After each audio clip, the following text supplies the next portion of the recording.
Good morning, જય માતાજી અને જય શ્રી કૃષ્ણ મિત્રો. આજે તારીખ છે 1 એપ્રિલ. તો આજે તમે પણ બની ગયા હશો એપ્રિલ ફૂલ.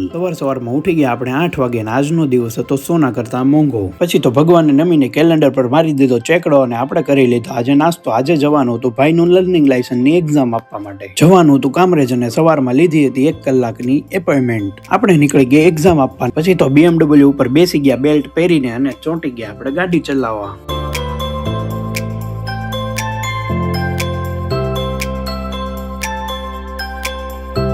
અમે પોગી ગયા હતા લોકેશન પર અને મારો ભાઈ ગયો તો અંદર એક્ઝામ આપવા. હું બેઠો તો મસ્ત લીલાછમ ઝાડવા નીચે. ડોગેશભાઈ અને તેના મિત્રો સવારમાં કરી રહ્યા હતા એ પણ બ્રેકફાસ્ટ. પછી તો નવરા બેઠા બેઠા આપણે ગાડી ઉપરથી કબૂતરની ચરક કાઢી. પછી તો BMW કરી ચાલુ કેમ કે ભાઈ પાસ થઈ ગયો હતો અને પછી તો નીકળી ગયા આપણે એક જગ્યાએ જવાનું હતું ઓલપાડ બાજુ. પહોંચી ગયા કામરેજ 4 રસ્તા અને તેની ખાઉદરા ગલીમાં ખાઈ લીધા ગરમા ગરમ વડાપાવ. પછી તો અહીંયાથી સીધા નીકળી ગયા ઓલપાડ સાઈડ કારણ કે પપ્પાની સાઈડ ચાલતી હતી ને ત્યાં ભાઈને જવાનું હતું. સુરતના તો દરેક ખૂણે બની રહ્યા હતા મોટા પ્રમાણમાં બિલ્ડિંગ. પછી તો આ ભાઈ દૂરથી કંઈક બતાવતા હતા ઢીંગલી ડિસ્કો કરે કાળા તડકામાં એ. પછી તો આ ભાઈ પાસે આવી ગયા અને કીધું કે લઈ લો તમારા છોકરા માટે, પણ આપણે તો કીધું હજી લગ્ન જ બાકી છે.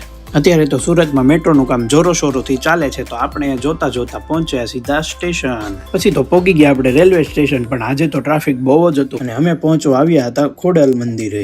માં ખોડલના દર્શન કરી મહાદેવને ચડાવી દીધું જળ અને આપણે નીકળી ગયા સાઈડે જવા માટે. આજે થઈ ગયું તો આપણા આઈફોનનું સ્ટોરેજ ફૂલ એટલે બપોર પછી તો વિડીયો બનાવવાનો મેળ જ નથી આવ્યો અને પહોંચી ગયા હતા સાઈડ ઉપર અને મારા પપ્પા બતાવતા હતા મને આ કામ. ઘરે પહોંચીને જોયું તો વાગી ગયા હતા સાંજના 8:30. પછી તો કોમ્પ્યુટર ચાલુ કરીને ડિઝાઇન બનાવવાનું ચાલુ કરવાના હતા અને આજનો મોંઘો દિવસ થઈ ગયો પૂર્ણ.